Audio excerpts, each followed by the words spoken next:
Hey there. Welcome, civilians. You've arrived at the home of civilized and thought-provoking commentary. Get ready for elevation, growth, and experience.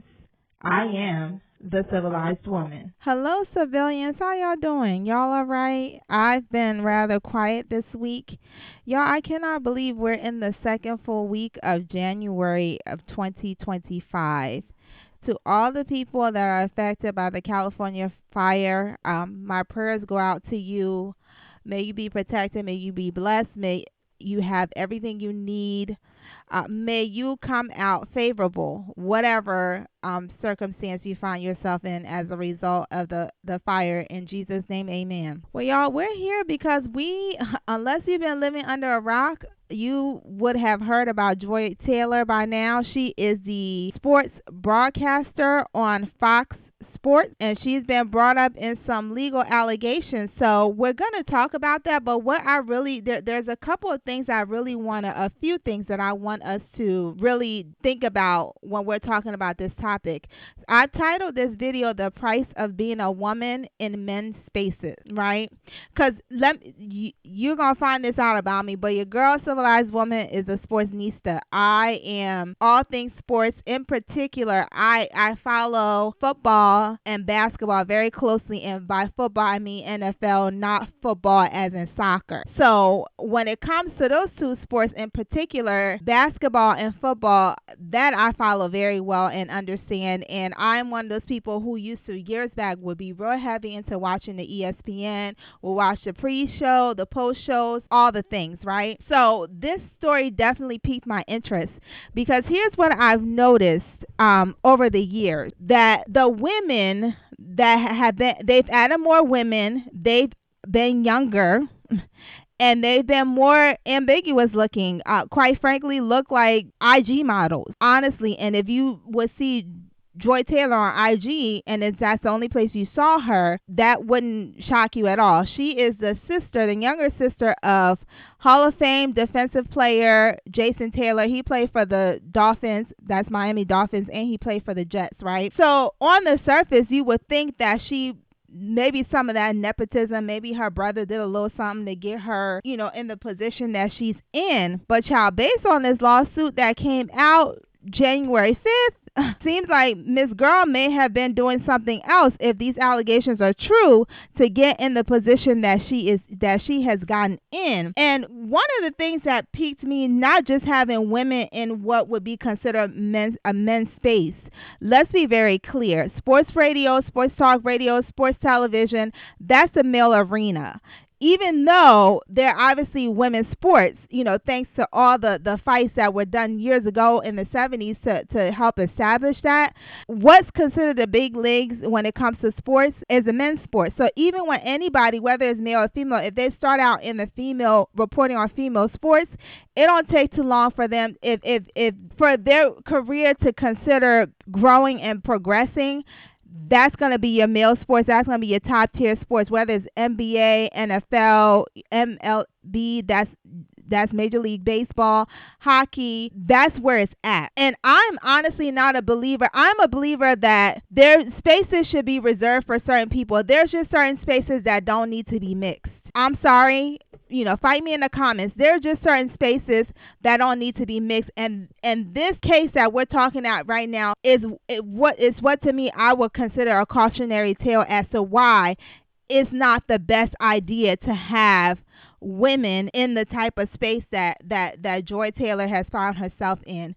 If you know anything about Fox in general, the sexual allegations against them is not anything new. Unfortunately, their former CEO Roger Ailes ended up having to resign because he got caught up in scandal years ago with Megyn Kelly and a bunch of other women on Fox News. So unfortunately, this network is not new to this type of allegation. So when you pay attention to the arena of sports and as it pertains to women broadcasting, there's definitely been a progression, a change. When it started out, the women that were in sport broadcasting, as far as the male sports in particular, were quite frankly white women. white women, blonde, whatever variety, but they were white women. And then you started to get a sprinkle of some black women. So you have your white women, you have like your one of my faves, Michelle Tafoya. She's she has some Hispanic in her, but Michelle is she's phenomenal. She to me would be a great example of what a woman should look towards if they're trying to be in the male arena in terms of broadcasting and sports. She was a long time sideline reporter for Sunday Night Football on NBC. That's a big deal. She's done other stuff before then.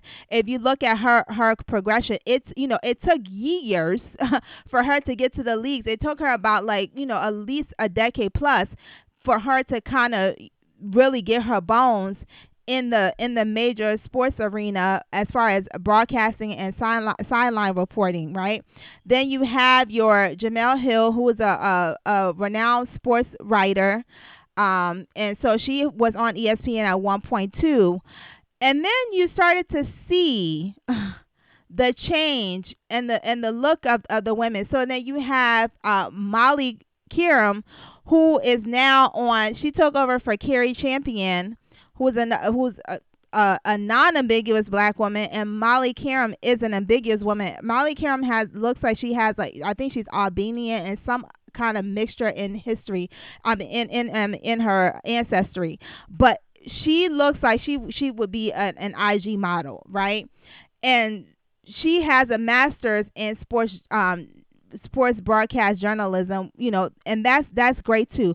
But what started happening is that when women first got into this, into the sport broadcasting, there was a lot of it was a lot higher standard for them to be able to be in these spaces and be able to report. It wasn't just about them looking cute or being eye candy. They actually had to know how to do their stuff. And if you didn't know how to do your stuff, you were not going to last.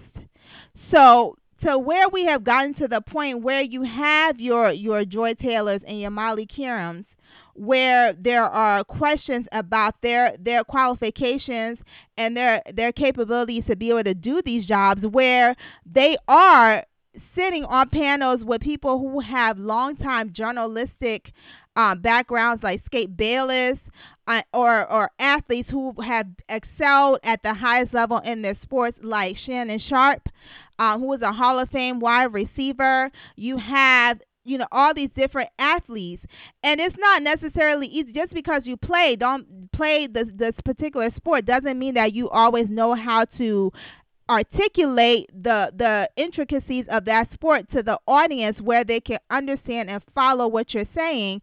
And just because you have a journalism degree does not mean that you know how to convey. There's just certain, if you know, if you've done something, there's a way that you can explain it, and there's an experience that comes with that somebody who just talks about it won't know about. So already you have within sports broadcast journalism, you already have where there's this, there can be like this tussle between the journalist who never played and the player who doesn't really have a journalism background.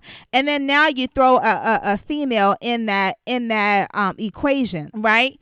Now, we all know, if you don't know, the way men speak when they're around each other sometimes versus how they would speak if a woman is around are two different things. Men can say the crudest stuff to each other, and it's not even a blip on the radar. You throw a woman in the equation, all of a sudden there is you run the risk of a claim of there being sexual harassment because the language may be more crass than a woman should be around. And not to say that it's okay for the men to speak to each other like that per se, but there's just a certain kind of camaraderie, especially as it pertains to athletes, that men have that may not be necessarily, okay or kosher for a woman to be around. And so now what's been happening, and a lot of times you've heard men complain about, is that you don't really get the full male experience or voice when you're speaking on certain topics on sports radio or television, because now you have the female voice being interjected, and they're interjecting an energy that does not necessarily lend itself to the male voice. In general, men are very protective of their spaces. They're not like us women. Women, we're too open. There are certain sectors in YouTube, for example, where men will come in, ingratiate themselves. They would be welcomed by women, and then when they feel too comfortable, they start to show their natural behind and they start to get disrespectful.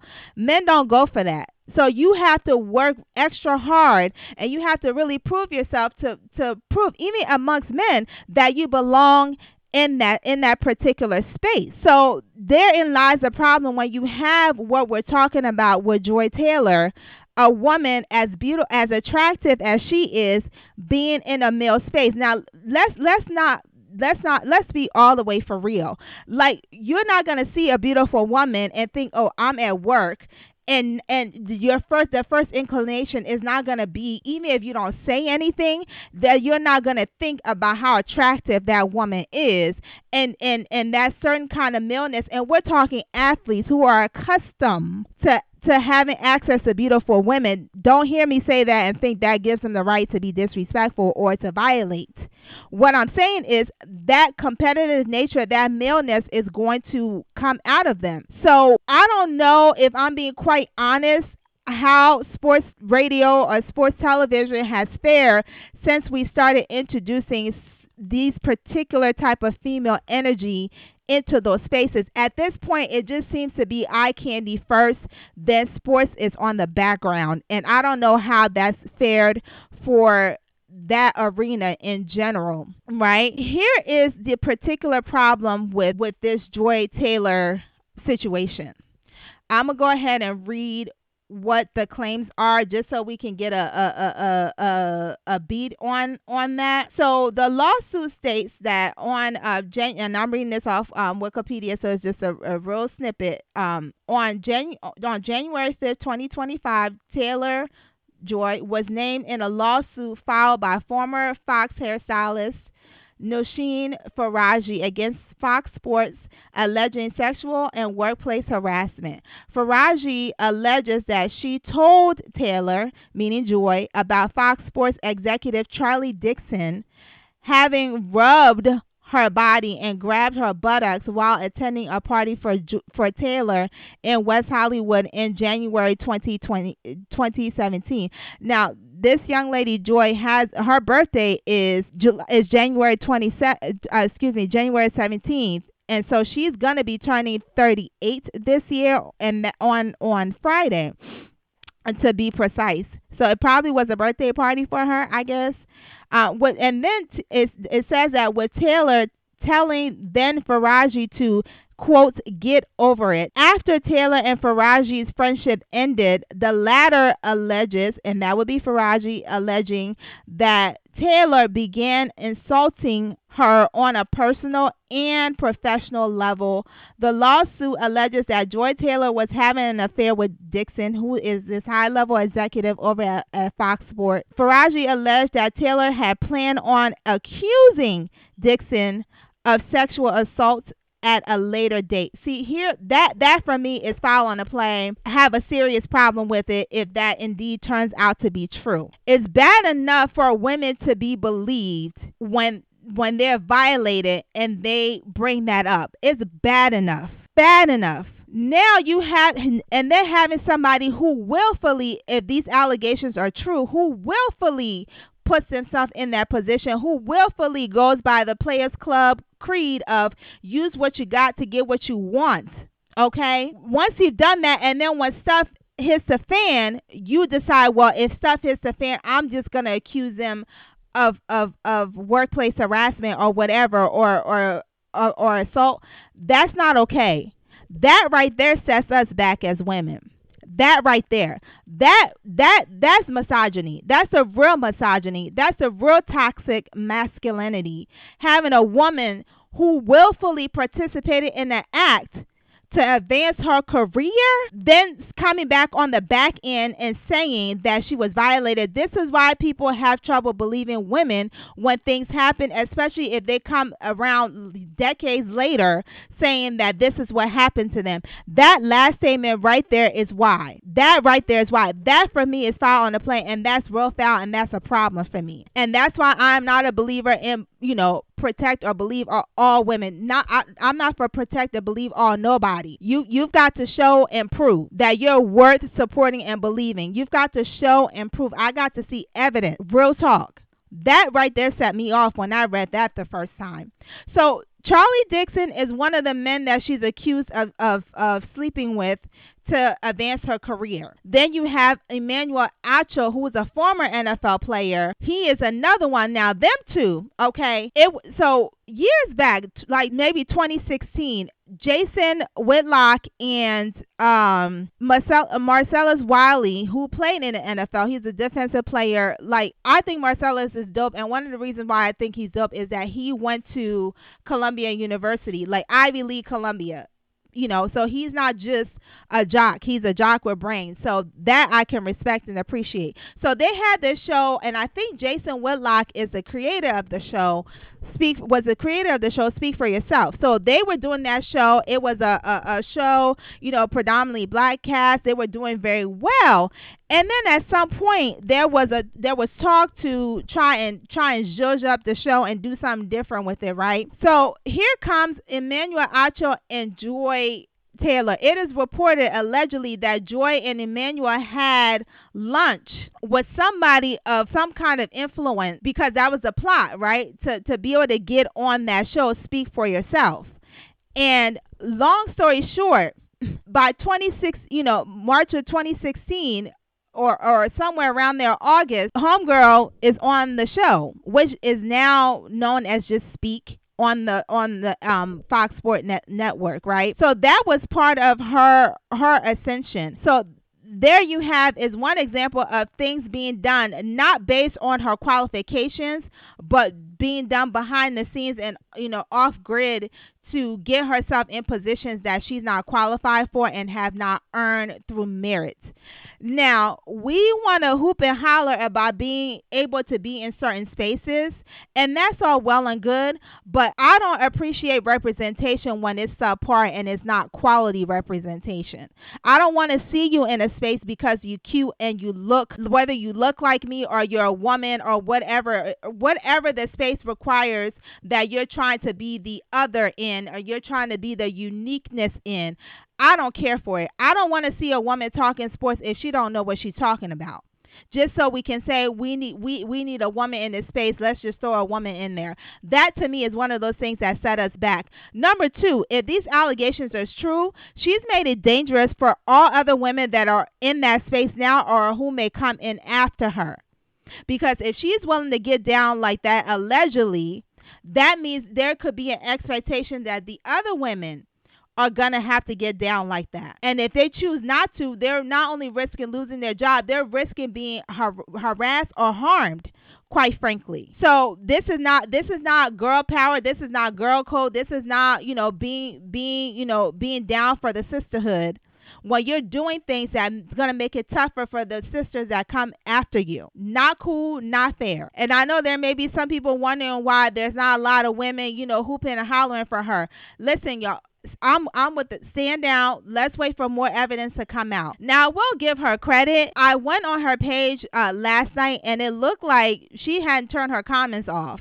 The last time she posted something was 4 days prior, which would be 5th day now, but her comments were not off. People were, some people were in there talking reckless, but her comments were not off. So I definitely give her props for, carrying herself in a way where she's seemingly unbothered by this. Now, there has been notice that her dressing has changed slightly since this whole thing came out. She's not as provocative. I mean, she's a woman. She's a shapely woman. Her shape's going to shape. But that is not as pronounced, okay, as it would have been, previous to these allegations coming out. So let's just take a peek at Joy's progression to where she's gotten to now, where she's sitting with heavy hitters and commentating and has a prominent spot, right? So she graduated from Baylor University in 2009. She was doing a radio show in Miami and doing some fantasy football stuff for CBSSports.com.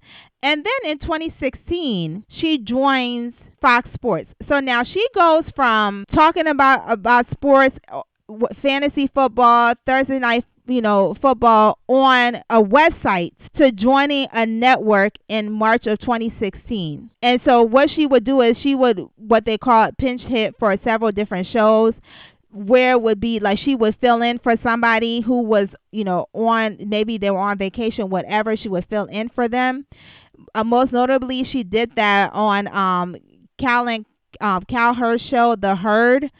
And then August of 2016, August 15th, Fox then announces, that's within the March is the third month, August is the 8th month, so like 5 to 6 month span, she's announced to be the moderator on Skip Bayless and Shannon Sharp's show Undisputed. That's a big deal. Shannon's a Hall of Famer, has tons of experience and knowledge, and actual champion when it comes to football, his position, and in his sport. Skip Bayless is a renowned sports journalist, well known, came from ESPN's First Take, which used to be Cold Pizza. I really liked it when it was Cold Pizza. Low key, high key. But anyway, I digress. So she's now, within the span of 5 months of being on this network, 5 to 6 months, 5 months, she's now gone from where she was just filling in to being a moderator. Okay, so she's moderating. She's on there. She's doing her thing. She also is doing. Then she gets the opportunity to host other things on Facebook Live, and then gets a podcast. 2018, Fox announces that starting June 18th, Taylor would be moving from Undisputed to The Herd. So she was a moderator on Undisputed, and then she moves to The Herd. Mind you, The Herd already had a young lady on there, Christine Leahy. So now you have her move, and you better believe if she's leaving Undisputed, that she's obviously going to a bigger role on The Herd. And then she's also doing, their radio station. She's doing stuff on their radio station as well. 3 years later, September 2021, is then announced that she would have her own show on Saturday, on the radio station, on Fox Sports Radio, called The Joy Taylor Show. And then she began co-hosting Speak, which formerly was Speak for Yourself, on FS1 in September 2022, and that's what she's doing right now. She had a podcast with another young lady called Taylor Rook, up and coming. I got to check her out for the first time when I watched the Steelers-Ravens game on Saturday, and she seemed phenomenal. So I'm excited for her, and hope that her journey is on the up and up. So I say all that to say this: within the span of 6 years, this young lady has gone from minimal experience to being to rising at a major network. That is some super that's like super overachieving, or something else could be going on. Some may not be clean in a buttermilk. And the word on the street is, because these things happen, and it's real hush. It just kind of becomes water cooler talk, right?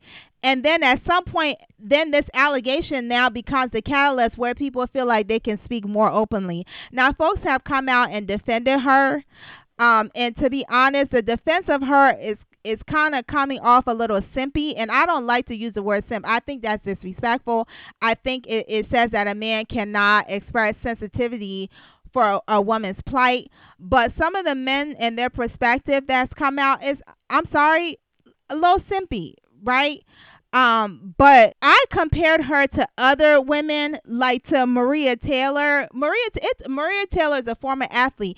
It took Maria Taylor like 10 years to get to the majors in terms of sports reporting, right? And then you have somebody like Michelle Tafoya, who's from the old school. It took a really long time too for her to climb up and to be able to do what she did. And this young lady, within the span of months, was getting these promotions that otherwise would take years to get. So unfortunately, if you just go by that, there seems to be credence for why people are leaning heavily towards believing these allegations against her. So only time will tell if these allegations are true or not. The hairstylist has the burden of proof.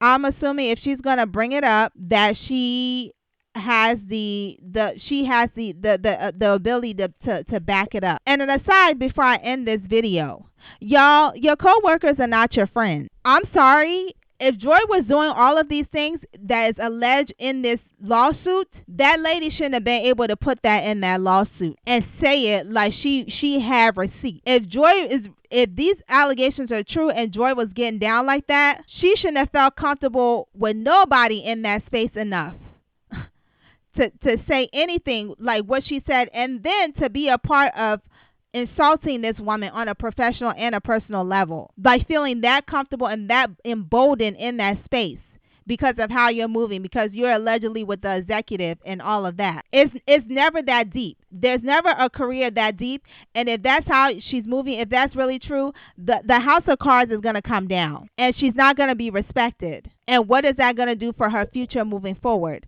But that lady shouldn't have been able to make that statement because she shouldn't have known about none of that like that, to the point where she knows what your plans are if you get busted for moving how you're moving. Your coworkers are not your friends. Until next time. Please like, comment, share, and don't forget to subscribe. Thank you.